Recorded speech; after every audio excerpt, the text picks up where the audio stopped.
Halo anak-anak, kembali lagi berjumpa dalam pembelajaran IPS bersama Ibu Raya dengan judul Pluralitas Masyarakat Indonesia. Untuk mengetahui lebih lanjut, ayo simak video berikut ini.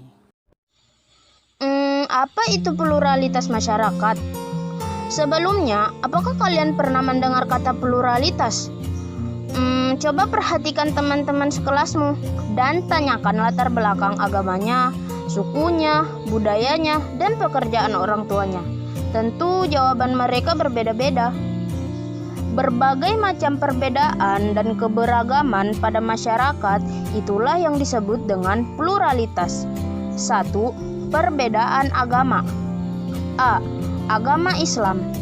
Islam merupakan agama dengan pemeluk terbanyak di Indonesia dengan jumlah 87,2% pada tahun 2010. Islam mulai masuk ke Nusantara pada awal abad ke-8 Masehi melalui pedagang Arab dan pendakwah seperti Wali Songo. Umat Islam memiliki beberapa hari besar yang dirayakan setiap tahun, seperti Hari Raya Idul Fitri dan Hari Raya Idul Adha. Hari Jumat juga merupakan hari penting bagi umat Islam loh. Pada hari Jumat, semua laki-laki wajib melaksanakan ibadah sholat Jumat secara berjamaah di masjid. Selain itu, umat Islam juga memiliki beberapa hari penting yang selalu diperingati, seperti Hari Raya Tahun Baru Hijrah, Hari Kelahiran Maulid Nabi Muhammad SAW, dan Hari Turunnya Wahyu Al-Quran. B. Agama Kristen Protestan. Agama Kristen Protestan berkembang di Indonesia selama masa kolonial Belanda atau saat VOC, sekitar abad ke-16.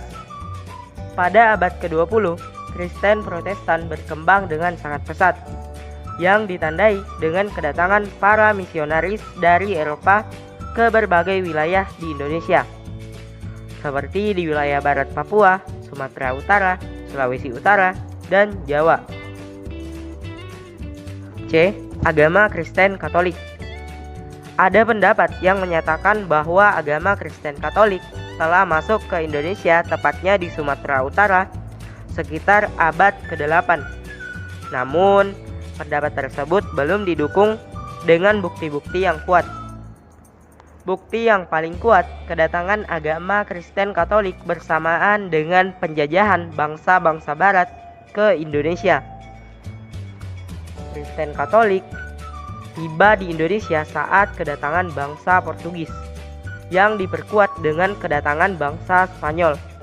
Salah satu tujuan Portugis ke Indonesia adalah menyebarkan agama Katolik Roma di Indonesia, yang dimulai di Kepulauan Maluku pada tahun 1534. Hari Raya umat Kristen Katolik adalah Hari Natal, yang diperingati setiap tanggal 25 Desember. Selain itu, umat Katolik memiliki beberapa hari penting yang juga selalu diperingati. Misalnya Hari Raya Paskah dan Hari Raya Kenaikan Isa Al-Masih. D. Agama Hindu. Agama Hindu diperkirakan telah masuk ke Indonesia sejak awal abad Masehi. Pada saat mempelajari perkembangan kerajaan Hindu-Buddha di Indonesia, kalian tentu ingat kapan agama Hindu dan Buddha masuk ke Indonesia. Kalian tentu masih ingat beberapa teori proses masuk dan berkembangnya agama Hindu di Indonesia.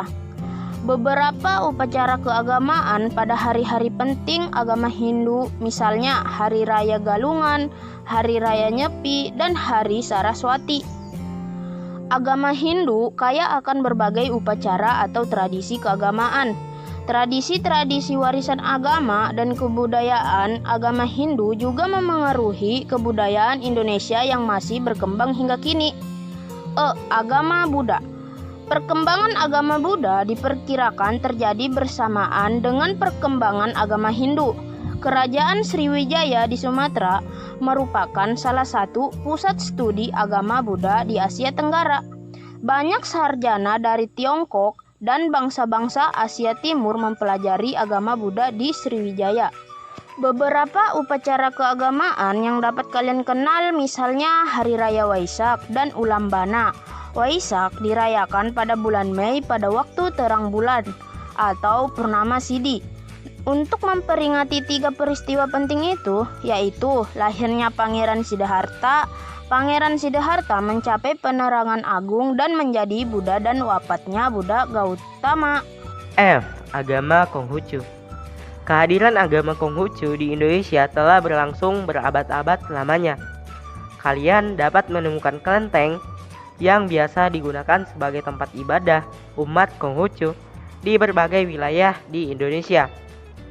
Umat Konghucu memiliki banyak hari penting, tetapi hari yang paling terkenal dan telah menjadi hari libur nasional di Indonesia adalah Hari Raya Imlek.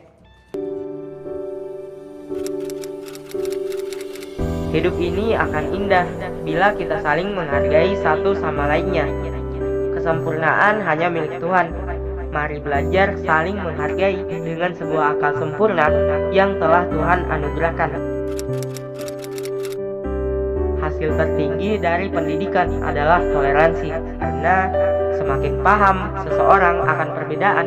Oke lah anak-anak, sampai di sini dulu pembelajaran kita pada hari ini. Lain kali kita lanjutkan. Terima kasih.